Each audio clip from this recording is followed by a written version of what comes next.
देखो यार, अगर तुम लोग AEW के हार्डकोर फैन हो तो ये वीडियो तुम्हारे लिए मस्ट सी होने वाली है, क्योंकि गाइज इस वीडियो के अंदर हम यहाँ पर AEW के साल के आखिरी paper view AEW world End pay per view को लेकर बात करेंगे। और आज इस वीडियो में मैं आपको बताने वाला हूँ कि AEW के वर्ल्ड एंड पेपर व्यू के ऊपर हमें यहाँ पर टोटल कौन से 10 बड़े मैचेस देखने को मिलेंगे। AEW के वर्ल्ड एंड पेपर व्यू के ऊपर टोटल अटेंडेंस कितनी होने वाली है, और गाइज AEW के वर्ल्ड एंड पेपर व्यू के ऊपर AEW पर कौन सा बड़ा डेब्यू हो सकता है। तो गाइज इसीलिए अगर आपको जानना है कि AEW के साल के आखिरी paper view AEW world and पर इस साल क्या कुछ होने वाला है, तो गाइज इस वीडियो को एंड तक जरूर देखना। बट गाइज चलिए अब बिना किसी देरी के शुरू करते हैं इस वीडियो को और बात करते हैं AEW के brand new paper view AEW world and की। अगर बात करें यहाँ पर AEW के वर्ल्ड एंड पेपर व्यू की, तो गाइज सबसे पहले तो मैं आपको ये बता दूं AEW के इस साल का world End pay per view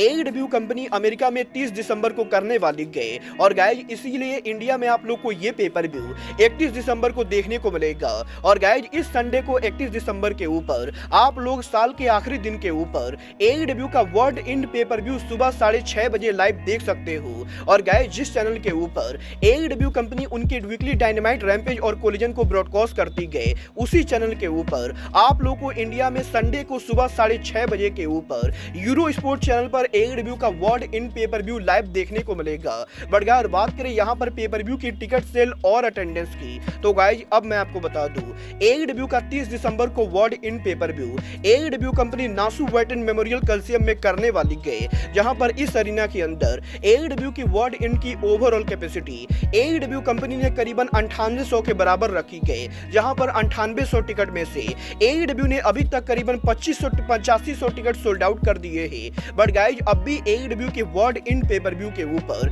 AEW को करीबन 1300 टिकट सोल्ड आउट करना बाकी है, जो कि मेरे हिसाब से AEW कंपनी पॉसिबली कर सकती है। और गाइज मुझे लगता है कि AEW के वर्ल्ड एंड पेपर व्यू के ऊपर फाइनल अटेंडेंस करीबन 9000 से 9500 के बीच में होने वाली है, जो कि AEW के लिए काफी बेहतरीन होगा। बट गाइज फिलहाल यहाँ पर AEW के वर्ल्ड एंड पेपर व्यू के ऊपर अभी तक मात्र 8500 टिकट सोल्ड आउट हुए हैं, और अब भी यहाँ पर वर्ल्ड एंड के ऊपर 1300 टिकट सोल्ड आउट होना बाकी है। वेल गाइज ये तो बात है टिकट सेल और अटेंडेंस नंबर की। बट गाइज बात करें यहाँ पर पेपर व्यू के मैचेस की, तो गाइज AEW के वर्ल्ड एंड पेपर व्यू के ऊपर अभी तक AEW ने टोटल 10 मैचेस अनाउंस किए हैं, जहां पर AEW के वर्ल्ड एंड पेपर व्यू के ऊपर सबसे पहले AEW ने इस चीज को कंफर्म किया है कि हमें यहां पर AEW के वर्ल्ड एंड पेपर व्यू के 0 आवर के ऊपर इस साल 20 मैन बैटल रॉयल देखने को मिलने वाला है। और गाइज यहां पर AEW के वर्ल्ड एंड के मेन पेपर व्यू के शुरू होने के पहले 0 आवर के ऊपर AEW के 20 बड़े सुपरस्टार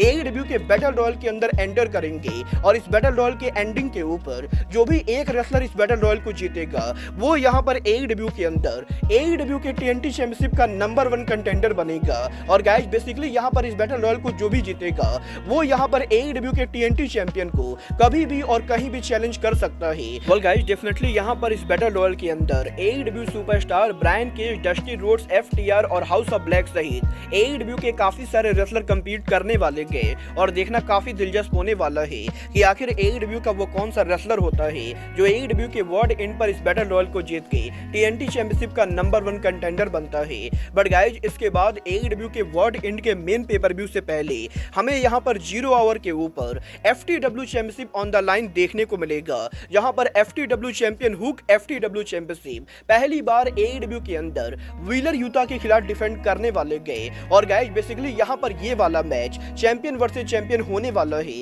जहां पर FTW चैंपियन उनका टाइटल ROH के प्योर चैंपियन व्हीलर यूता के खिलाफ डिफेंड करेंगे। वेल गाइज यहाँ पर देखना बहुत ही दिलचस्प होने वाला है कि व्हीलर यूता के करंटली ROH में चैंपियन होने के बाद भी क्या हुक यहाँ पर व्हीलर यूता को नीट एंड क्लियर बीट करते गए, क्योंकि गाइज एक बात तो मैं गारंटी से बोल सकता हूँ कि हुक यहाँ पर इस मैच को जीतने वाले गए और हुक यहाँ पर उनके टाइटल को रिटेन करने वाले गए। बट देखना ये दिलचस्प होने वाला है कि हुक यहाँ पर इस मैच के अंदर व्हीलर यूता को किस तरीके से बीट करेंगे। वेल AEW के वर्ल्ड एंड के 0 आवर पर इन 2 बड़े मैचेस के बाद AEW के वर्ल्ड एंड के मेन पेपर व्यू के ओपनिंग के ऊपर हमें यहाँ पर AEW के 2 of the biggest superstar Andrade El Idolo और मीरो पहली बार AEW में आमने सामने देखने को मिलेंगे। वेल ये बात तो हम सभी लोगों को मालूम है, जब से यहाँ पर मीरो की वाइफ CJ पेरी ने AEW को ज्वाइन किया है तब से वो यहाँ पर AEW के अंदर लगातार आंद्रादे के मैनेजर के तौर पर काम कर रही है। गए। और गाइज एईडब्ल्यू के इसी स्टोरी लाइन के अंदर हमें यहाँ पर मीरो और अंद्रादे पहली बार पेपर व्यू पर आमने सामने देखने को मिलने वाले गए।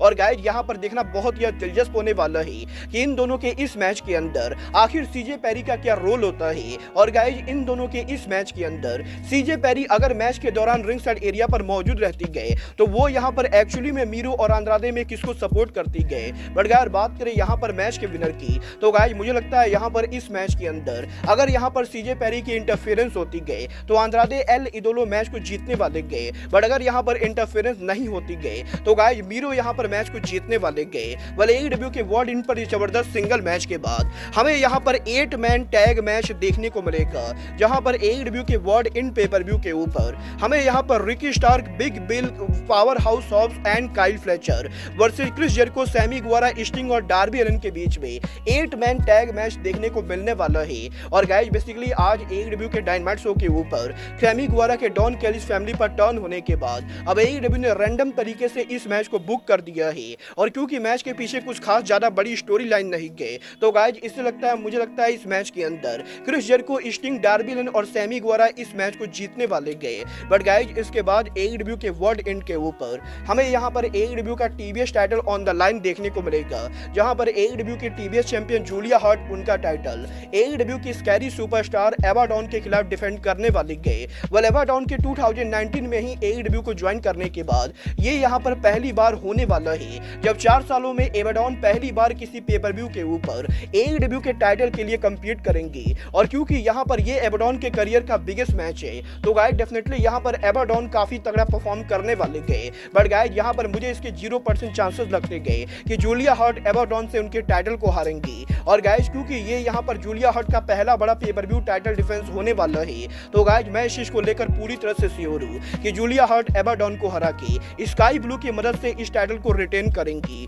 बट गाइस इसके बाद एईडब्ल्यू के वर्ल्ड इन पेपर व्यू के ऊपर और एईडब्ल्यू का one of the biggest single match होगा जब यहाँ पर कीथली एईडब्ल्यू के वर्ल्ड इन पेपर व्यू के ऊपर फाइनली एईडब्ल्यू पे स्वर्व स्ट्रिकलैंड को फेस करेंगे। वेल गाइस एईडब्ल्यू के अंदर कीथली और स्वर्व स्ट्रिकलैंड की ये स्टोरी लाइन करीबन 1.5 सालों से चलती आ रही है और जहां 1.5 साल पहले ये दोनों एईडब्ल्यू में टैग टीम चैंपियन थे तो गाइस वहीं स्वर्व के कीथली पर टर्न करने के बाद 1 साल पहले ही एईडब्ल्यू में इन दोनों का ये मैच होने वाला था। बट गाइस 1 साल तक स्टोरी लाइन के पोस्टपोन्ड होने के बाद अब फाइनली 2023 के एंडिंग के ऊपर कीथली और स्वर्व आमने सामने होने वाले गए। और गाइस मुझे लगता है यहाँ पर इस मैच के अंदर मुगल एम्बेसी के मैच में इंटरफेरेंस की वजह से स्वर्व स्ट्रिकलैंड कीथली को बीट करेंगे। और गाइस एईडब्ल्यू के कॉन्टिनेंटल क्लासिक टूर्नामेंट के अंदर स्वर्व के बाहर होने के बाद स्वर्व बैक टू बैक एक और बड़ा मैच नहीं हारेंगे और इसीलिए मेरे हिसाब से स्वर्व स्ट्रिकलैंड वर्ल्ड एंड के ऊपर कीथली को नीट एंड क्लियर बीट करने वाले गए। बट गाइज इसके बाद एईडब्ल्यू के वर्ल्ड एंड पेपर व्यू के ऊपर हमें यहाँ पर एईडब्ल्यू का TNT championship on the line देखने को मिलेगा जब यहाँ पर एईडब्ल्यू के टीएनटी चैंपियन क्रिश्चियन केज उनका टाइटल एडम कोपलैंड के खिलाफ डिफेंड करेंगे। और गाइज एईडब्ल्यू के कनाडा में 1 महीने पहले डायनामाइट शो के ऊपर इन दोनों के मैच में निक वेन की मॉम के इंटरफियर करने के बाद अब फाइनली ये दोनों एक बार फिर से आमने सामने होने वाले गए। और गाइज क्योंकि ये यहाँ पर एडम कोपलैंड का पहला बड़ा पेपर व्यू सिंगल मैच होने वाला है तो गाइज इसीलिए इस मैच के अंदर एडम कोपलैंड के मैच में जीतने के काफी चांसेस है। बट गाइस क्योंकि क्रिश्चियन केज की तरफ से निक वेन और लुचासोरस मैच के अंदर इंटरफियर कर सकते गए तो गाइस इसीलिए फिलहाल मेरी प्रेडिक्शन एडम कोपलैंड का एईडब्ल्यू के वर्ल्ड इन पेपर व्यू पर मैच को हारना है। बट गाइस मुझे लगता है अगर यहाँ पर मैच के अंदर क्रिश्चियन केज की तरफ से किसी की भी इंटरफेरेंस नहीं होगी तो Adam Copeland possibly world in के ऊपर एईडब्ल्यू के न्यू टीएनटी चैंपियन भी बन सकते गए। मतलब ये तो पेपर व्यू पर पता ही चलेगा कि इन दोनों के मैच में किसी की इंटरफेरेंस होती है या नहीं। बट इसके बाद एईडब्ल्यू के वर्ल्ड एंड के ऊपर एईडब्ल्यू का women title on the line होने वाला है जहां पर टोनी स्टॉर्म एईडब्ल्यू का वुमेन्स वर्ल्ड टाइटल एईडब्ल्यू की फर्स्ट एवर वुमेन चैंपियन रिहो के खिलाफ डिफेंड करेंगी। वेल वैसे तो रिहो के पास इस समय काफी मोमेंटम है बट गाइस मुझे यहाँ पर इस चीज के 0% चांसेस लगते गए कि इस समय टोनी स्टॉर्म उनका टाइटल रिहो जैसी रेसलर से हारेंगी क्योंकि गाइस हाल फिलहाल में एईडब्ल्यू के अंदर टोनी स्टॉर्म का कैरेक्टर काफी ज्यादा अमेजिंग हो चुका है और डेफिनेटली यहाँ पर इस मैच के अंदर मरिया मे के इंटरफेरेंस की वजह से टोनी स्टॉर्म रियो को बीट करके टाइटल को रिटेन करेंगी। बट गाइज इसके बाद वर्ल्ड एंड के सेमी मेन इवेंट के ऊपर एईडब्ल्यू कंपनी उनका पहला triple crown champion call out करेगी, जब एईडब्ल्यू के वर्ल्ड एंड पेपर व्यू के ऊपर हमें यहां पर कॉन्टिनेंटल क्लासिक टूर्नामेंट का फाइनल देखने को मिलेगा। और गाइज एईडब्ल्यू के वर्ल्ड एंड के ऊपर एईडब्ल्यू के two of the biggest superstar Eddie Kingston और जॉन मॉक्सली आमने सामने होने वाले गए। और ना कि ये मैच सिर्फ कॉन्टिनेंटल क्लासिक का फाइनल होगा, बल्कि इस मैच को जीतने वाला इंसान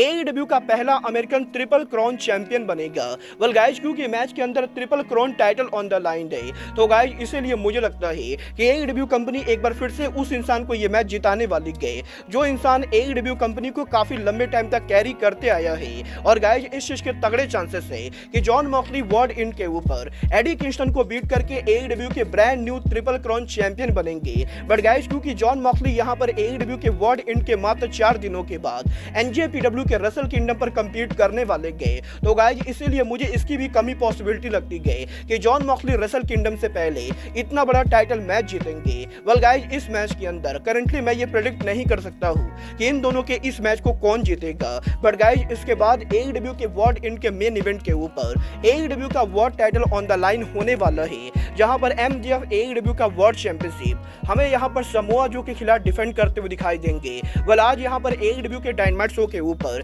जिस तरीके से समोआ जो ने एमजेएफ पर टर्न किया है, उसके बाद यहां पर एईडब्ल्यू के वर्ल्ड एंड के ऊपर समोआ जो के चैंपियन बनने की बहुत ही तगड़े चांसेस है। और क्योंकि एईडब्ल्यू के अंदर एमजेएफ का ये दावा करना है कि उनका कॉन्ट्रैक्ट साल के एंडिंग पर एक्सपायर हो रहा है, तो गाइज पॉसिबली टोनी खान इस स्टोरी लाइन को कंटिन्यू करने के लिए एमजेएफ को टाइटल मैच हरवा सकते गए, जिसके बाद कि एमजेएफ एईडब्ल्यू से उनका लीव लेंगे। और गाइज एईडब्ल्यू के अंदर पॉसिबली मैच के अंदर डेविल के इंटरफेरेंस की वजह से समोआ जो एईडब्ल्यू के ब्रांड न्यू वर्ल्ड चैंपियन बन सकते गए। वेल गाइज आपको क्या लगता है एमजेएफ और समोआ जो में से कौन बनेगा एईडब्ल्यू का वर्ल्ड चैंपियन? आप लोग मुझे कमेंट करके बताएंगे। बट गाइज एईडब्ल्यू के वर्ल्ड इन पेपर व्यू के ऊपर इन 10 बड़े मैचेस के अलावा डेफिनेटली वर्ल्ड इन पर काफी सारे डेब्यू भी हो सकते गए। और बात करें अगर यहाँ पर डेब्यू की,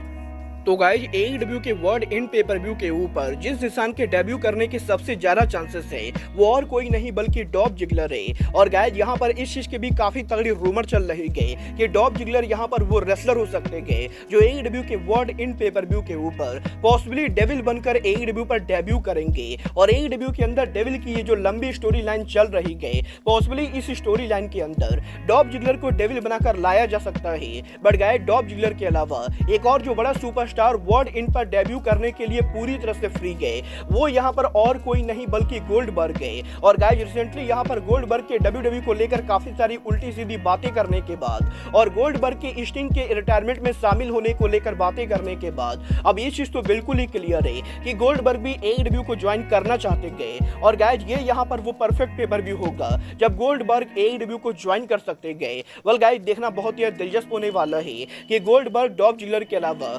मुस्तफा अली, मैट रिडल और एलाश जैसे बड़े सुपरस्टार्स में से कोई भी यहाँ पर वर्ल्ड इन पर डेब्यू करता है या नहीं। वेल गाइस एक बात तो पूरी तरह से क्लियर है, एईडब्ल्यू का world in pay per view AEW company का एक बिल्कुल ही न्यू चैप्टर स्टार्ट करने वाला है। और गाइस 2024 वो ईयर होने वाला है जो एईडब्ल्यू कंपनी के लिए डिसाइड करेगा कि एईडब्ल्यू कंपनी आगे चलकर डब्ल्यूडब्ल्यू की लिजिट कंपटीशन बनेगी या एईडब्ल्यू आगे चलकर टीएनए 2.0 बनेगी। वेल आप लोग एईडब्ल्यू के वर्ल्ड इन के लिए एक्साइटेड हो या नहीं, आप लोग मुझे कमेंट करके बताएंगे। बट गाइज अब आज के इस वीडियो में बस इतना ही, मैं मिलता हूं आपसे अपने अगले वीडियो में। बट गाइज तब तक के लिए goodbye, good night and bang.